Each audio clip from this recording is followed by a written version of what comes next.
24শে December 1999 নেপালের কাঠমান্ডু থেকে দিল্লিগামী ভারতের একটি বিমান IC-814 হাইজ্যাক হয়ে যায় 179 জন যাত্রী এবং 11 জন ক্রু সহ। প্রায় 7 দিন ধরে চলা সেই জিম্মি দশা শেষে আফগানিস্তানের কান্দাহারে সমাপ্ত হয় সেই অবরুদ্ধ অবস্থার। একজন যাত্রীর মৃত্যুর বিনিময়ে বাকি সবাইকে উদ্ধার করার ঘটনাকে অনেকে ভারতীয় ইন্টেলিজেন্সের সাফল্য হিসাবে দেখালেও মুদ্রার অপর পিঠের মতো এখানে একটা বড় ক্ষতির মুখে পড়তে হয়েছিল তাদেরকে। যাত্রীদের নিরাপত্তার বিনিময়ে ভারতকে জেল থেকে ছেড়ে দিতে হয়েছিল 3 জন স্বাধীন কাশ্মীরের সশস্ত্র আন্দোলনের নেতাকে। ইতিহাসের সেই বিখ্যাত প্লেন হাইজ্যাকের ঘটনা নিয়ে সম্প্রতি নেটফ্লিক্সে মুক্তি পেয়েছে IC-814 দ্য কান্দাহার হাইজ্যাক সিনেমাটির কাহিনী নেওয়া হয়েছে সেই হাইজ্যাক হওয়া প্লেনের পাইলট ক্যাপ্টেন শরণদেব এবং সৃজয় চৌধুরীর বাস্তব অভিজ্ঞতা হতে লিখিত উপন্যাস ফ্লাইট ইনটু দ্য ফিয়ার হতে। চলুন দেখে নেওয়া যাক সিনেমাটির কাহিনীর সারসংক্ষেপ। 1999 সালের ডিসেম্বর মাস নেপালের কাঠমান্ডুর ত্রিভুবান এয়ারপোর্ট থেকে 189 জন যাত্রী এবং 11 জন ক্রু নিয়ে দিল্লির উদ্দেশ্যে উড্ডয়ন করার কথা ভারতীয় বিমান IC-814-এর। হাইজ্যাকের আগের দিন কাঠমান্ডুতে ইন্ডিয়ান এম্বাসির ফার্স্ট অফিসার রামচন্দ্র এর পাকিস্তান এম্বাসির অফিসার ফরহাদ হাশমির সঙ্গে দেখা হয়েছিল। তবে ফরহাদকে একটা লাল ব্যাগ একটি গাড়িতে পৌঁছে দিতে দেখে রামচন্দ্রের মনে প্রশ্ন জেগে ওঠে। পাকিস্তান এম্বাসির ফোন ট্যাপ করে সে বেশ কিছু ক্লু পায়, যেখান থেকে তার ধারণা হয় সেই ব্যাগটা পরদিন দিল্লিগামী ভারতীয় এয়ারলাইন্সের প্লেনে ওঠানোর জন্য দেওয়া হয়েছে। কিন্তু তার এই কথা তার সিনিয়র অফিসাররা তেমন একটা গুরুত্ব সহকারে দেখে না। ফলে অনেকটা বিনা বাধায় পরের দিন যাত্রী বেশে প্লেনে উঠে যায় 5 জন হাইজ্যাকারের একটি দল। এই 5 জন ছিল হরকতুল মুজাহিদিন নামের একটি সংগঠনের সদস্য। এই বিমানটির পাইলট হিসেবে নিয়োজিত ছিলেন ক্যাপ্টেন শরণদেব। তিনি বেশ দক্ষ একজন পাইলট ছিলেন। এদিকে প্লেন হাইজ্যাক করার জন্য যে অস্ত্র বা গোলাবারুদ প্রয়োজন ছিল সেগুলো প্লেনে ওঠানোর জন্য হাইজ্যাকাররা ব্যবহার করেছিল কয়েকজন নেপালি এয়ারপোর্ট কর্মীকে। সেই কর্মীরা এয়ারপোর্টের সিকিউরিটি সিস্টেমকে ফাঁকি দিয়ে অস্ত্র সমেত ব্যাগগুলো প্লেনের লাগেজ কম্পার্টমেন্টে ঢুকিয়ে দিয়েছিল। ফলে এক প্রকার বিনা বাধায় হাইজ্যাকার 5 জন প্লেনে উঠে পড়ে এবং নির্দিষ্ট সময়ে সকল যাত্রী নিয়ে প্লেনটি কাঠমান্ডু হতে দিল্লির উদ্দেশ্যে রওনা করে। প্লেনটি উড্ডয়ন করার পর কিছু সময় পর্যন্ত সবকিছু বেশ ভালোভাবেই যাচ্ছিল। ফ্লাই করার ঠিক 39 মিনিট পর যখন বিমানটি নেপালের আকাশসীমা থেকে ভারতের আকাশসীমাতে প্রবেশ করছিল, তখন যাত্রীদেরকে রিফ্রেশমেন্ট পরিবেশন করা হচ্ছিল। এরই মধ্যে হাইজ্যাকারগণ লাগেজ কম্পার্টমেন্ট থেকে নিজেদের অস্ত্র বের করে সুসজ্জিত হয়ে যায় এবং এক হাতে পিস্তল এবং অন্য হাতে গ্রেনেড ধরে ককপিটে ঢুকে পড়ে। তারা যাত্রীদের এবং পাইলটদের উভয়কেই জিম্মি করে ফেলে এবং জানিয়ে দেয় যে প্লেনটি এখন তাদের নিয়ন্ত্রণে। সাধারণত হাইজ্যাকিংয়ের প্রথম কয়েক মুহূর্ত যেটা ঘটে সেটা হলো সবার মধ্যে ভয় ছড়িয়ে দেওয়া হয়। এখানেও হাইজ্যাকারগণ যে সকল যাত্রীরা তাদের কথা শুনছিল না বা ক্রুদের মধ্যে যে সকল মেম্বাররা তাদের সহযোগিতা করছিল না, তাদেরকে মারধর করে শুরুতেই সবার মনের ভেতরে একটা ভয় ধরিয়ে দেয়। তাদের টার্গেট ছিল প্লেনটাকে ইন্ডিয়া থেকে ঘুরিয়ে পাকিস্তানের আকাশসীমায় নিয়ে যাওয়া। কিন্তু প্লেনের পাইলট ক্যাপ্টেন শরণদেব বুদ্ধি করে বিমানের ওয়্যারলেসের স্পিকার অন করে দেয়, যার ফলে বিমানে যা হচ্ছিল সবকিছুই এয়ার ট্রাফিক কন্ট্রোল রুম থেকে সবাই শুনতে পাচ্ছিল। কিছুক্ষণের মধ্যে এই ব্যাপারটা ধরে ফেলে হাইজ্যাকাররা। তবে তারা ক্যাপ্টেনকে খুব একটা মারধর করে না, কারণ ক্যাপ্টেনকে মারলে প্লেন চালানোর দুরূহ হয়ে যাবে। এর বদলে তারা ককপিট থেকে ইন্ডিয়ান এয়ার ট্রাফিক কন্ট্রোলকে জানিয়ে দেয় যে প্লেনটি হাইজ্যাক করা হয়েছে। হাইজ্যাকার 5 জন নিজেদের আসল নাম বলে না, বরং নিজেদেরকে চিফ, ডক্টর, বার্গার এসব বিভিন্ন ছদ্মনামে পরিচয় করিয়ে দেয়। এদিকে এয়ার ট্রাফিক কন্ট্রোল থেকে খবরটা কেউ লিক করে একজন সাংবাদিকের কাছে। সেই পত্রিকার সাংবাদিকের কাছ থেকে প্রথম নেপাল থেকে নিজেদের প্লেন হাইজ্যাক হবার সংবাদটা পান ভারতীয় ইন্টেলিজেন্স এজেন্সি এর জয়েন্ট সেক্রেটারি রঞ্জন মিশ্র। তিনি সংবাদটি এখনই না ছাপানোর অনুরোধ করে দ্রুত চলে যান এর হেড VK আগারওয়ালের কাছে। তাদের কাছে খবরটি ছিল বিনা মেঘে বজ্রপাতের মতো, কারণ কাঠমান্ডু থেকে তাদের এজেন্টের সতর্কবার্তা গুরুত্ব সহকারে না নেওয়ায় আজকে তাদের এরকম পরিস্থিতিতে পড়তে হলো।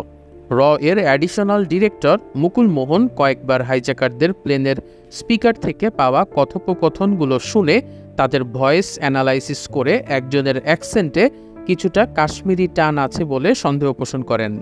এরই মধ্যে খবরটি পৌঁছে যায় ভারতের পররাষ্ট্রমন্ত্রী বিজয় ভানের কাছে। যেহেতু প্লেনটি সারা জীবন আকাশে থাকবে না, কোনো না কোনো দেশে তাকে ল্যান্ড করতেই হবে, কাজেই এই মুহূর্তে বিভিন্ন দেশের মন্ত্রণালয়ের সাথে যোগাযোগ করাটাই অতীব গুরুত্বপূর্ণ হয়ে গিয়েছিল। এর মধ্যে হাইজ্যাকাররা জানায় তারা আফগানিস্তানের কাবুলে যেতে চায়। তবে যেহেতু প্লেনটি নেপাল থেকে দিল্লি যাওয়ার জন্য ব্যবহৃত হচ্ছিল এবং এটি একটি তুলনামূলক ছোট বিমান ছিল, তাই তাতে কাবুল পর্যন্ত ফ্লাই করার মতো পর্যাপ্ত ফুয়েল ছিল না। হাইজ্যাকারদের প্ল্যান ছিল তারা পথিমধ্যে পাকিস্তানের লাহোর বিমানবন্দরে অবতরণ করে রিফুয়েলিং করে নেবে। সেই সময় আজাদ কাশ্মীর সংগ্রামের একজন পথিকৃৎ ছিলেন মাওলানা মাসুদ। তার বিভিন্ন সময়ের বয়ান এবং বক্তব্য শুনে কাশ্মীর স্বাধীন করার উদ্দেশ্যে হাজার হাজার যুবক পৃথিবীর বিভিন্ন মুসলিম কান্ট্রি থেকে বিভিন্ন চোরাই পথে কাশ্মীরে এসে একত্রিত হয়েছিল। অনেক চেষ্টার পর ভারতীয় আর্মি একসময় মাওলানা মাসুদকে গ্রেফতার করতে সক্ষম হয়। যেহেতু রয়ের ধারণা ছিল প্লেন হাইজ্যাকাররা কাশ্মীরের অধিবাসী ছিল, তাই তারা মাওলানা মাসুদকেই হাই সিকিউরিটি জেলে জিজ্ঞাসাবাদ করার প্রস্তুতি নেয়, যদি তাদের ব্যাপারে কিছু জানা যায় সেই আশায়। জিজ্ঞাসাবাদের দায়িত্ব পায় ভারতীয় আইবি এর সহকারী পরিচালক সঞ্জয় মেহতা। মাওলানা মাসুদকে জিজ্ঞাসাবাদের আরেকটি কারণ ছিল অতীতে তার তালেবানকে সমর্থন প্রদান করা। যেহেতু প্লেনটি আফগানিস্তানে নিয়ে যেতে চাচ্ছিল হাইজ্যাকাররা, কাজেই তাদের সঙ্গে আফগানিস্তানের তালেবান সরকারের একটা ভালো সম্পর্ক আছে বলে ধরে নেওয়া যায়। এদিকে ধীরে ধীরে প্লেনের ফুয়েল কমতে কমতে এমন অবস্থায় আসে যেটা দিয়ে আর আধা ঘন্টার বেশি ফ্লাই করা সম্ভব ছিল না। এরকম অবস্থায় তাদের প্লেনটা রিফুয়েলিংয়ের জন্য পাকিস্তানের লাহোর বিমানবন্দরের উদ্দেশ্যে যেতে থাকে। এদিকে কাঠমান্ডুতে যেই লোকটির হাতে ফারহাদকে লাল ব্যাগ দিতে দেখেছিল র এজেন্ট রামচন্দ্র, সেই লোকটিকে উঠিয়ে এনে জিজ্ঞাসাবাদ করতে থাকে তারা। অনেক মার খাবার পর অবশেষে টাকার বিনিময়ে সেই লোকটি স্বীকার করে লাল ব্যাগটি সে কারো কথা মতো একটি বাড়িতে নিয়ে দিয়ে এসেছে। তবে কার কথায় সে এই কাজ করেছে তার নাম বলতে পারে না সে। তার কথা মতো সেই বাড়িতে রেইড দেয় রামচন্দ্র। সেখানে বেশ কিছুক্ষণ ধরপাকড় এবং গোলাগুলির পর সন্দেহভাজন লোকদের শেষ করতে পারে তারা। তাদের মধ্য থেকে একজনকে ব্যাপক জিজ্ঞাসাবাদের পর রামচন্দ্র জানতে পারে প্লেনে উঠানোর জন্য যে লাল ব্যাগটি দেওয়া হয়েছিল সেটার ভেতরে 18 কেজি RDX তথা বিস্ফোরক ছিল, যেটা পুরো প্লেনকে আকাশে একদম নিশ্চিহ্ন করে দেওয়ার জন্য যথেষ্ট। এদিকে প্লেন হাইজ্যাকের ঘটনার পর দিল্লিতে সিএম সাহেবের নেতৃত্বে দ্রুত গঠন করা হয় ক্রাইসিস ম্যানেজমেন্ট গ্রুপ বা CMG। এই টিমে যেমন ছিল সামরিক অফিসার এবং গোয়েন্দা ব্যক্তিত্ব, তেমনি ছিল সরকারের আমলা এবং রাজনৈতিক নেতৃবৃন্দও। আপাতত তারা প্লেনটিকে পাকিস্তানের যাওয়া থেকে বিরত রাখার চেষ্টা করা শুরু করে। ভারতের পররাষ্ট্রমন্ত্রী পাকিস্তানের পররাষ্ট্রমন্ত্রীকে টেলিফোন করে অনুরোধ করেন যাতে কোনোভাবেই হাইজ্যাক হওয়া প্লেনটি লাহোরে ল্যান্ড করতে না দেওয়া হয়। পাকিস্তান সেই কথা শোনে এবং তাদের এয়ার ট্রাফিক কন্ট্রোলকে জানিয়ে দেওয়া হয় যাতে লাহোর এয়ারপোর্টে বিমানটি অবতরণ করতে না পারে। এরই মধ্যে দিল্লি এয়ারপোর্টে অপেক্ষারত বিমানটির যাত্রীদের আত্মীয় স্বজন প্লেন আসার দেরি দেখে বুঝতে পারে এখানে কোনো একটা সমস্যা হয়েছে। সরকারের পক্ষ থেকে না জানানো হলেও বিভিন্ন মাধ্যম থেকে একান ওকান হয়ে জেনে যায় তারা যে বিমানটি হাইজ্যাক হয়েছে। তখন বিমানবন্দরে ক্ষুব্ধ স্বজনদের বিক্ষোভ শুরু হয়। এই সিরিজে কিন্তু প্রত্যেকটি ঘটনার পর রিয়েল লাইফে সেই সময়ে বিভিন্ন সংবাদ মাধ্যমে যে সংবাদগুলো দেখানো হয়েছে সেগুলোর ক্লিপ শো করা হয়েছে। যাই হোক, যখন লাহোরে ল্যান্ড করা সম্ভব হলো না, তখন হাইজ্যাকাররা সিদ্ধান্ত নিল প্লেনটিকে ভারতের বর্ডার সংলগ্ন অমৃতসর এয়ারপোর্টে ল্যান্ড করাবে, কারণ প্লেনে একদমই ফুয়েল নেই। এটি ছিল ভারতের জন্য সুবর্ণ সুযোগ। নিজেদের দেশের মাটিতে হাইজ্যাক হওয়া প্লেন মুক্ত করার মতো এমন সুযোগ তারা আর পাবে না। CMG সিদ্ধান্ত নেয় কমান্ডো বাহিনী দিয়ে এয়ারপোর্টে তারা হামলা চালাবে। সেই মোতাবেক পাঞ্জাব পুলিশের DGPকে তারা ফোর্স নিয়ে রেডি থাকতে বলে। এর মধ্যে হাইজ্যাকাররা প্লেনের যাত্রীদের মধ্যে যারা একটু শক্ত সমর্থ তাদেরকে বিজনেস ক্লাস থেকে ইকোনমি ক্লাসে এনে হাত স্ট্র্যাপ দিয়ে বেঁধে ফেলে, মূলত ল্যান্ডিংয়ের পর যাতে তারা কোনো ঝামেলা না বাঁধাতে পারে সেজন্যই এই প্রস্তুতি। প্রতিকূল পরিবেশের মধ্যে প্লেনটি ল্যান্ড করে। ল্যান্ড করার পর হাইজ্যাকাররা 5 মিনিটের মধ্যে ফুয়েল ভর্তি কন্টেইনার রেডি করতে বলে, কিন্তু ভারতীয় পুলিশ চাইছিল কন্টেইনার পাঠাতে লেট করে সেই সুযোগে তারা প্লেনে আক্রমণ চালাবে। তবে এক্ষেত্রে মূল সমস্যা ছিল কমান্ডো টিম যদি হাইজ্যাকারদের মারার জন্য ফায়ার ওপেন করে, সেক্ষেত্রে হাইজ্যাকারদের সঙ্গে অনেক নিরীহ বিমান যাত্রীও মারা পড়তে পারে। এজন্য ক্রাইসিস ম্যানেজমেন্ট গ্রুপের কাছে তারা সিএম এর ক্লিয়ারেন্স চাচ্ছিল বারবার, কিন্তু তৎকালীন চিফ মিনিস্টার কমান্ডোদের অ্যাকশনে যাবার অনুমতি দিতে চাচ্ছিলেন না, কারণ এই অনুমতি দিলে পরে গোলাগুলিতে যাত্রী মারা গেলে সেই দায়ভার কিন্তু তার উপরই এসে পড়বে। সেখানে একটা পিলো পাসিংয়ের মতো সিচুয়েশন তৈরি হয়। কেউ কমান্ডোদেরকে কমান্ড করার দায়িত্ব নিতে চাইছিল না। এদিকে ফুয়েল কন্টেইনার আসতে দেরি হচ্ছে দেখে হাইজ্যাকাররা ক্ষিপ্ত হয়ে 2 জন যাত্রীকে আক্রমণ করে। এদের একজনের গলা চিরে দেয় এবং আরেকজনকে উপর্যুপরি ছুরিকাঘাত করে। সেই সাথে পাইলটকে জানিয়ে দেওয়া হয় এখানে যত দেরি হবে তত প্যাসেঞ্জার মরতে থাকবে। এর মধ্যে কন্টেইনার আসতে দেরি হচ্ছে দেখে হাইজ্যাকারদের সন্দেহ হয় এখানে ভারত সরকার নতুন কোনো চাল চালছে হয়তো। তাই আর দেরি না করে তারা ক্যাপ্টেনকে প্রেশার দেয় এখনই প্লেনটাকে টেক অফ করানোর। বিমানে একদমই কম ফুয়েল থাকার পরেও অস্ত্রের মুখে বাধ্য হয়ে প্লেন নিয়ে উড়ে যেতে বাধ্য হয় পাইলট। আর এত কিছুর পর পুরো কমান্ডো বাহিনী প্রস্তুত থাকার পরেও সরকারের কোনো মন্ত্রীর অনুমতি না পাওয়ায় নিজেদের মাটিতে প্লেনটি পাবার পরেও সেটিকে হাইজ্যাকার মুক্ত করতে ব্যর্থ হয় তৎকালীন ভারতীয় সরকার। এদিকে প্লেনে ফুয়েল এতই কমে গেছে যে 10 মিনিট ওড়ার পর প্লেনের ইঞ্জিন একাই বন্ধ হয়ে যাবার উপক্রম। এই অবস্থায় প্লেনটি আবার লাহোরের দিকে যেতে থাকে। সে সময় ভারত এবং পাকিস্তানের বৈরিতা একদম তুঙ্গে পৌঁছেছিল। কার্গিলে ভারতীয় সৈন্যদের ওপর পাকিস্তান থেকে আগত একদল সৈন্য আক্রমণ করেছিল এবং সেই যুদ্ধে অনেক ভারতীয় সৈন্য নিহত হয়েছিল।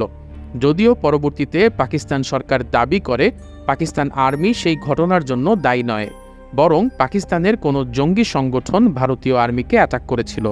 তবে এর কয়েক সপ্তাহ পর চীনের গোয়েন্দা সংস্থার মাধ্যমে এমন একটা ফোন রেকর্ডিং খুঁজে পায় যেখান থেকে তারা নিশ্চিত হয় তৎকালীন পাকিস্তানের সেনাপ্রধান জেনারেল পারভেজ মোশাররফ নিজে প্রধানমন্ত্রী নওয়াজ শরীফকে কিছু না জানিয়েই জঙ্গি দলের ছদ্মবেশে সেনাবাহিনী দিয়েই কার্গিলে ভারতীয় বর্ডারে অ্যাটাক করেছিলেন। এই রেকর্ডিং ভাইরাল হয়ে গেলে প্রধানমন্ত্রী নওয়াজ শরীফ জেনারেল পারভেজ মোশাররফের বিরুদ্ধে তদন্ত কমিটি গঠন করেন। এটি জেনারেলের জন্য খুবই অসম্মানজনক ছিল এবং এর ফলশ্রুতিতে 2 মাসের মধ্যেই জেনারেল পারভেজ মোশাররফ সেনা অভ্যুত্থানের মাধ্যমে নওয়াজ শরীফকে গ্রেফতার করে পাকিস্তানের রাষ্ট্র ক্ষমতা নিজের হাতে নিয়ে নেন। স্বভাবতই এরপর থেকে ভারতের সাথে পাকিস্তানের রাজনৈতিক সম্পর্ক একদম তলানিতে এসে পড়েছিল। আর এই হাইজ্যাকের ঘটনা হয়েছিল পারভেজ মোশাররফ ক্ষমতা গ্রহণের 3 মাস পরেই। এরকম পরিস্থিতিতে ভারতের পররাষ্ট্রমন্ত্রী আবার পাকিস্তানে ফোন করেন এবং এবার তাদের প্লেনটি লাহোরে ল্যান্ড করার অনুমতি প্রদান করতে অনুরোধ করেন, কারণ সেটা করতে না পারলে ফুয়েলের অভাবে প্লেনটি ক্র্যাশ করবে অতি দ্রুতই। এদিকে IC-814 লাহোর বিমানবন্দরে ল্যান্ড করার প্রস্তুতি নিতে শুরু করে, কিন্তু এয়ারপোর্টে কর্মরত সেনা কর্মকর্তারা প্লেনটিকে ল্যান্ড করার অনুমতি দেয় না। সেই সাথে ল্যান্ডিং গাইড লাইট সবগুলো বন্ধ করে দেয় যাতে প্লেনটি ল্যান্ড করতে না পারে। ফলে বিমানটির পাইলট শেষ মুহূর্তে খুব কষ্ট করে বিমানটি ঘুরিয়ে নেন। অন্ধকারে নিচে কিছু দেখা যাচ্ছিল না, তাই দূরে খোলা মাঠের মতো কিছু একটা দেখে সেখানে ইমার্জেন্সি ল্যান্ডিংয়ের প্রস্তুতি নেন। এর মধ্যে প্লেনের একটা ইঞ্জিন বন্ধ হয়ে যায় ফুয়েলের অভাবে। এই অবস্থায় বিমানবন্দর থেকে নির্দেশনা আসে যে তাদেরকে লাহোরে অবতরণের অনুমতি দেওয়া হয়েছে। শেষ মুহূর্তে আবার পাইলট প্লেনটি ঘুরিয়ে এয়ার স্ট্রিপের নিচে নিয়ে আসেন। ল্যান্ডিংয়ের আগ মুহূর্তে দ্বিতীয় ইঞ্জিনটিও বন্ধ হয়ে গেলে কোনো রকমে প্লেনের গতি জড়তাকে কাজে লাগিয়ে অসাধারণ মুন্সিয়ানা দেখিয়ে প্লেনটিকে লাহোরে ল্যান্ডিং করাতে সক্ষম হন বিমানের পাইলট শরণদেব। লাহোর এয়ারপোর্টে প্লেনটির জন্য ফুয়েল কন্টেইনার আনা হয়। প্লেনের ভেতরে আহত প্যাসেঞ্জারদের অবস্থা ক্রমান্বয়ে খারাপ হচ্ছিল। ক্রুদের অনেক অনুরোধের পরেও হাইজ্যাকাররা আহতদের পাকিস্তান এয়ারপোর্টে চিকিৎসার জন্য নামিয়ে দিতে অস্বীকৃতি জানায়। উপরন্তু সেই প্লেনে থাকা একজন চর্মরোগের ডাক্তারকে আহত লোকদের সেবা করার দায়িত্ব দেয়। এদিকে অমৃতসরে ভারতের মাটিতে প্লেন ল্যান্ড করার পরেও কমান্ডো বাহিনী দিয়ে অপারেশন পরিচালনা না করানোয় জনগণ ক্ষেপে উঠেছিল। মিডিয়া তখন সরকারকে বাঁচাতে সব দোষ চাপিয়ে দেয় পাইলটের ঘাড়ে। মিডিয়াতে প্রচারিত হতে থাকে প্লেনের পাইলট দ্রুত ফ্লাই করে চলে গেছে বলেই কমান্ডোরা অভিযান চালাতে পারেনি। মিডিয়া পাইলটের স্ত্রীকেও বিভিন্নভাবে উত্ত্যক্ত করতে থাকে এসব প্রসঙ্গে প্রশ্ন করে। তবে প্লেনে বসে এসবের কিছুই জানতেন না পাইলট শরণদেব। হাইজ্যাকারদের নির্দেশ মতো তিনি আফগানিস্তানের দিকে প্লেন উড়িয়ে নিতে থাকেন, কিন্তু কাবুল এয়ারপোর্ট থেকে তাদেরকে জানানো হয় তৎকালীন যুদ্ধবিধ্বস্ত আফগানিস্তানের কাবুল এয়ারপোর্টে রাতে প্লেন ল্যান্ড করার কোনো ব্যবস্থা নেই, তাই সকাল হবার আগে কোনো প্লেন ল্যান্ড করতে পারবে না। এদিকে আফগানিস্তানে ভোর হতে তখনও প্রায় 7 ঘন্টা বাকি। প্লেনে যে পরিমাণ ফুয়েল ভরা হয়েছে তাতে প্লেনটি 4 ঘন্টা হাইয়েস্ট ফ্লাই করতে পারবে। কাজেই 7 ঘন্টা আকাশে উঠতে চাইলে প্লেনটিকে আরেক দফা রিফুয়েলিং করা প্রয়োজন। এই অবস্থায় হাইজ্যাকাররা প্লেনটিকে পুনরায় রিফুয়েলিং করার জন্য বেছে নেয় ইউনাইটেড আরব আমিরাত তথা দুবাই এয়ারপোর্টকে। এর পেছনে একটি কারণ আছে। প্লেন হাইজ্যাকিংয়ের 1 বছর আগে ভারত রাজস্থানের মরুভূমিতে সর্বপ্রথম নিজেদের নিজস্ব পারমাণবিক অস্ত্রের মহড়া চালায়। বৈশ্বিক নিষেধাজ্ঞা অমান্য করে পারমাণবিক অস্ত্র প্রস্তুত করায় সেই সময়ে আমেরিকা ভারতকে স্যাংশন তথা অর্থনৈতিক নিষেধাজ্ঞা প্রদান করে। আর মোটা দাগে বলতে গেলে দুবাই তখন চলত আমেরিকার কথা অনুযায়ী। যেহেতু আমেরিকা ভারতকে স্যাংশন দিয়েছিল, কাজেই ভারতীয় প্লেন উদ্ধারে ভারত সরকারকে দুবাইয়ের কোনো ধরনের সাহায্য করার কথা নয়। সে কারণে হাইজ্যাকাররা সিদ্ধান্ত নেয় প্লেনটিকে দুবাইতে ল্যান্ড করানোর। তারপরও ভারতের পররাষ্ট্রমন্ত্রী দুবাইয়ের শেখকে অনুরোধ করেন অন্তত প্লেন থেকে নারী, শিশু এবং আহতদের বের করে দেওয়ার জন্য তিনি যেন চাপ প্রয়োগ করেন। এর মধ্যে দুবাই থেকে প্লেনটিকে ল্যান্ড করানোর অনুমতি দেওয়া হয়, কিন্তু সেটিকে দুবাই ইন্টারন্যাশনাল এয়ারপোর্টে ল্যান্ড না করিয়ে একটি সামরিক ঘাঁটির এয়ার স্ট্রিপে ল্যান্ড করানোর সিদ্ধান্ত দেওয়া হয়। এই ব্যাপারটি নিয়ে হাইজ্যাকারদের মনে সন্দেহ দেখা দিলেও সেই মুহূর্তে তাদের আর কিছু করার ছিল না। শেখ দোভাষীর মাধ্যমে হাইজ্যাকারদের সঙ্গে ওয়্যারলেসে কথা বলেন। তিনি দ্ব্যর্থহীন ভাষায় বলে দেন, নারী এবং শিশুদের জিম্মি করা ইসলাম পরিপন্থী কাজ। দুবাইয়ের মাটিতে এ ধরনের কোনো কাজ হতে দেওয়া যাবে না। প্লেন হতে নারী এবং শিশুদেরকে মুক্তি না দিলে দুবাই সরকার প্লেনটিকে রিফুয়েলিং করে দেবে না। এক প্রকার বাধ্য হয়ে হাইজ্যাকাররা প্লেন থেকে নারী, শিশু এবং আহত লোকজনকে নামিয়ে দেয়। সেই সাথে গলা কেটে মেরে ফেলা সেই প্যাসেঞ্জারকেও ছুঁড়ে ফেলে নিচে। লোকটির মৃত্যুতে ক্রুরা বেশ ব্যথিত অবস্থায় ছিল। সেই সময়ে একজন হাইজ্যাকার তাদেরকে বলে, এটা তোমাদের সৌভাগ্য যে এখনও তোমরা মানুষের মৃত্যুকে ট্র্যাজেডি হিসাবে দেখো। অর্থাৎ সে বোঝাতে চাইছিল বিশ্বের বিভিন্ন জায়গায় যুদ্ধে যেভাবে মানুষদেরকে হত্যা করা হচ্ছে, সে সকল জায়গায় লোকেরা পরিবারের সদস্যদের মৃত্যুতে শোকও পালন করতে পারে না। তাদের কাছে বেঁচে থাকাটাই মুখ্য। প্লেনের পরবর্তী এবং শেষ গন্তব্যস্থল আফগানিস্তানের কাবুল এয়ারপোর্ট। এখান থেকেই হাইজ্যাকাররা ভারত সরকারের সঙ্গে নেগোসিয়েশন করতে চায়। 1996 সালে আফগানিস্তানে মোল্লা ওমরের নেতৃত্বে একটি অভ্যুত্থান হয়, যার পরবর্তীতে তারা তালেবান সরকার গঠন করে। আফগানিস্তানের শাসনভার গ্রহণ করে মোল্লা ওমর, যিনি নিজেকে আমিরুল মুমিনিন বা বিশ্বাসীদের নেতা হিসেবে দাবি করতেন। সমস্যা হলো, বিশ্বের অনেকগুলো দেশই সেই সময়ে নানা অভিযোগ তুলে তালেবান সরকারকে স্বীকৃতি দেয়নি। তাদের মধ্যে ভারতও ছিল। কাজেই এই মুহূর্তে তালিবান সরকারের কাছে হাইজ্যাক হওয়া প্লেনের ব্যাপারে সাহায্য চাওয়াটা তাদের জন্য অনেক কঠিন। এভাবে বিমান হাইজ্যাকের পর একটি দিন পার হয়ে যায়। পরদিন ভোরবেলা কাবুল এয়ারপোর্টে অবতরণ করে IC-814। প্লেনটিকে দেখতে আফগানিস্তানের উৎসুক জনতা ভিড় করে। প্লেন অবতরণের খবর পেয়ে অস্ত্র সাজে সজ্জিত সেনাদল সহ ঘটনাস্থলে উপস্থিত হন তালিবান সরকারের পররাষ্ট্রমন্ত্রী আহমেদ মুত্তাকিল। শুরুতেই তালিবান সরকারের পক্ষ থেকে বিমানের প্যাসেঞ্জারদের জন্য বিপুল পরিমাণে খাবার এবং পানি সরবরাহ করা হয়। এমনকি যাত্রীদের মধ্যে ভেজিটেরিয়ান থাকতে পারে সেই চিন্তা করে ভেজ খাবারও পরিবেশন করা হয়। তবে আফগানিস্তানে অবতরণের পরও ভারতীয় সরকার হাইজ্যাকারদের সাথে কোনো রকম যোগাযোগ না করায় তারা বেশ ক্ষিপ্ত হয়ে ওঠে। হাইজ্যাকাররা জানিয়ে দেয়, ভারত সরকার যদি তাদের সাথে নেগোসিয়েশন না করে তাহলে প্লেন ফিরতি চালিয়ে নিয়ে দিল্লিতে রাজ্যসভার ওপর প্লেন ক্র্যাশ করিয়ে দেবে। এদিকে দুবাইতে নামিয়ে দেয়া কিছু যাত্রীর কাছে জিম্মি মুহূর্তগুলোর বর্ণনা শুনে ভারতে যাত্রীদের ফিরিয়ে আনার ব্যাপারে জনমত তৈরি হয়। ফলে সরকারের প্রতি চাপ বাড়তে থাকে। এভাবে আরও একদিন কেটে যায়। এখনও সরকারের কাছ থেকে কোনো সমঝোতার ডাক না পেয়ে হাইজ্যাকাররা আরও ক্ষিপ্ত হয়ে ওঠে। তারা সিদ্ধান্ত নেয় প্লেনে ফুয়েল ভর্তি করিয়ে দিল্লিতে নিয়ে ক্র্যাশ করাবে। এই অবস্থায় নিজেদের বাঁচানোর জন্য পাইলট শরণদেব একটি বিপজ্জনক বুদ্ধি করেন। প্লেনে ফুয়েল ভর্তি হয়ে গেলে তিনি ইচ্ছে করে প্লেনের ফুয়েল ট্যাঙ্কের ভাল্বগুলো খুলে দেন, যার কারণে প্লেন থেকে সমস্ত তেল চারপাশে ছিটকে পড়তে থাকে।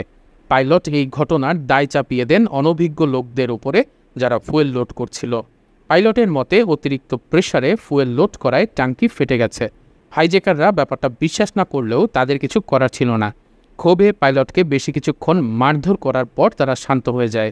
মূলত পাইলট শরণদেবের সেই সময়ের উপস্থিত বুদ্ধির জন্য বেঁচে যায় তারা, কারণ তার কিছুক্ষণ পরেই ভারত সরকার সিদ্ধান্ত নেয় হাইজ্যাকারদের সাথে নেগোসিয়েশন করার।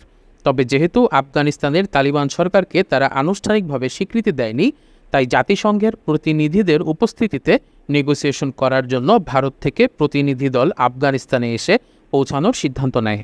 ভারত সরকার যেমন চাপে ছিল তাদের দেশের সাংবাদিক এবং যাত্রীদের স্বজনদের দ্বারা, ঠিক তেমনি আফগানিস্তান সরকারও বিভিন্ন বিদেশি সাংবাদিকদের দ্বারা চাপে পড়ে যায়।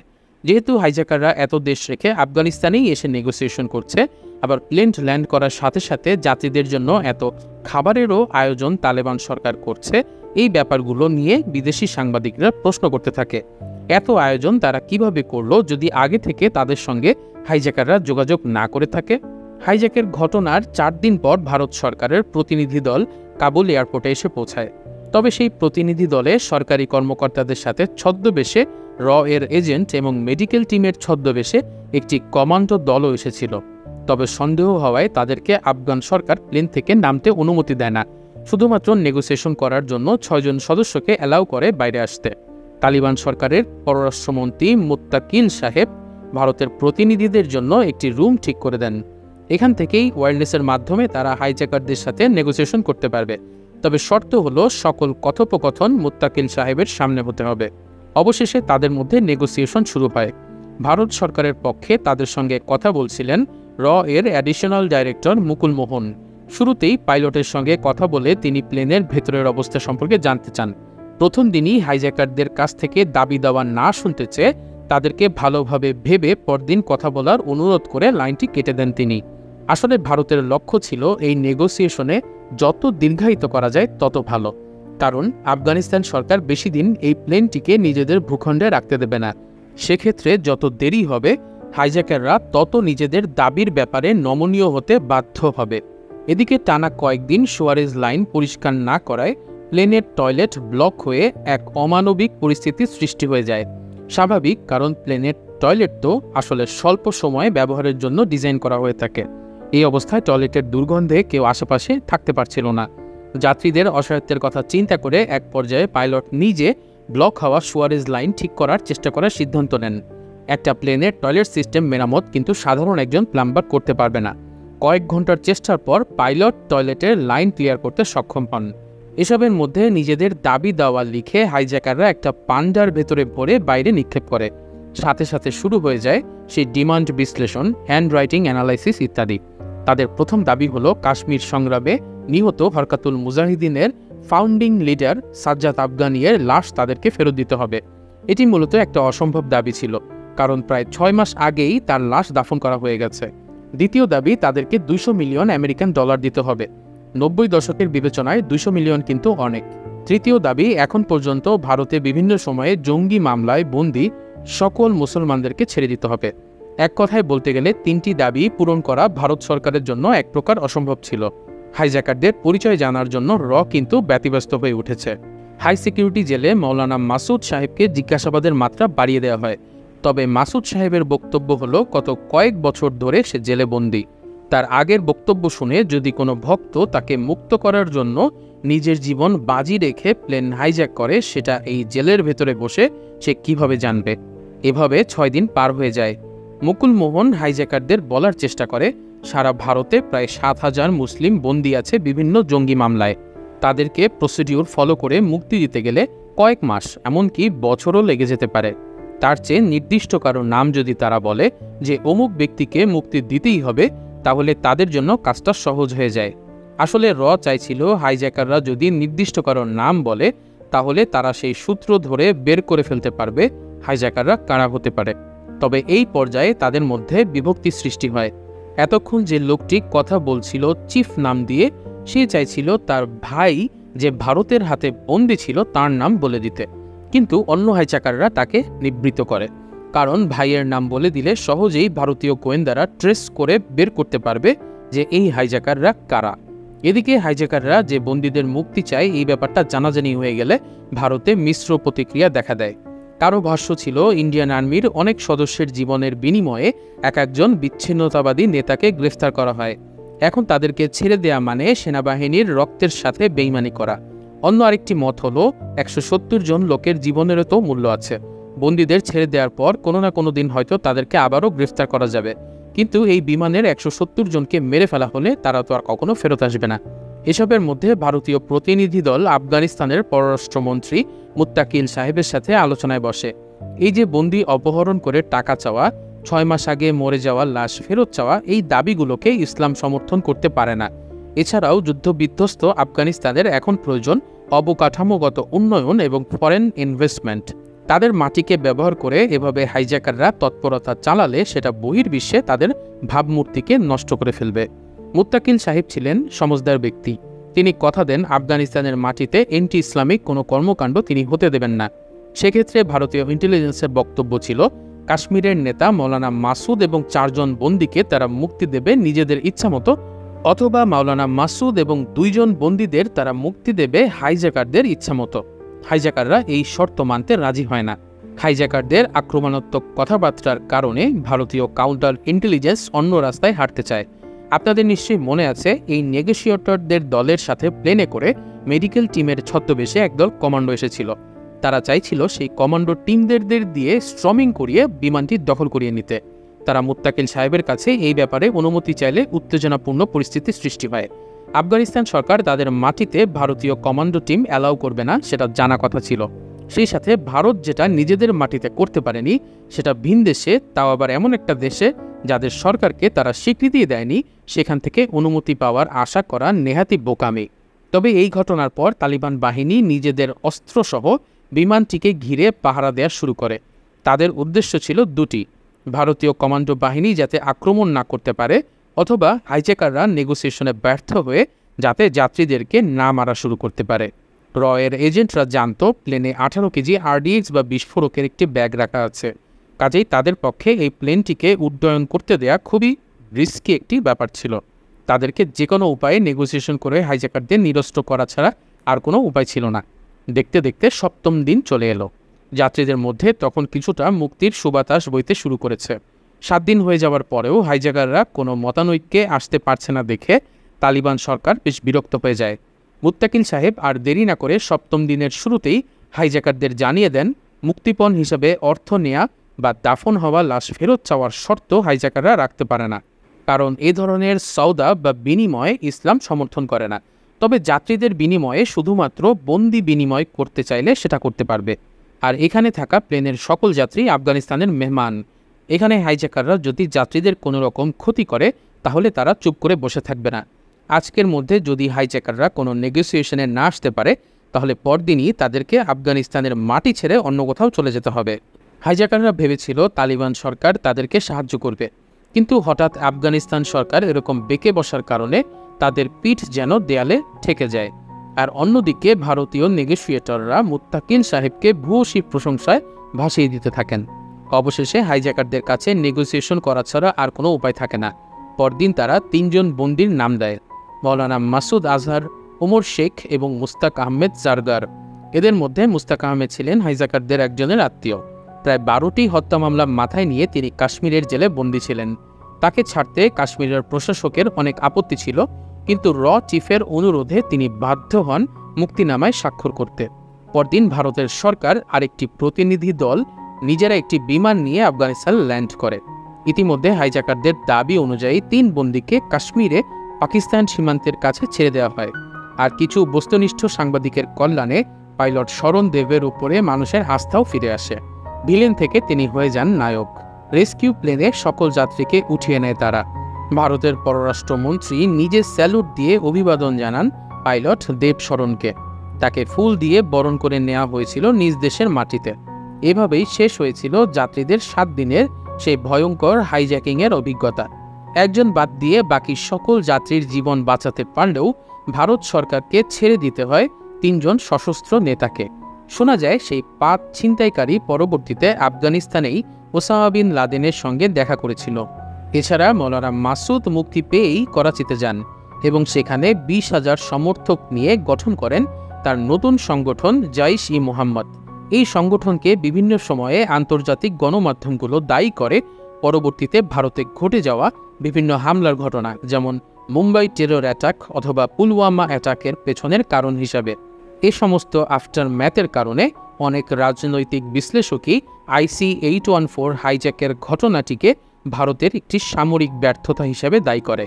রাজনৈতিকভাবে সলভ করা গেলেও নিজেদের দেশের মাটিতে প্লেনটিকে পেয়েও শত্রুমুক্ত করতে না পারার কারণে তাদেরকে ছেড়ে দিতে হয়েছিল তালিকাভুক্ত 3 জন ট্রেইনড সশস্ত্র বন্দীকে।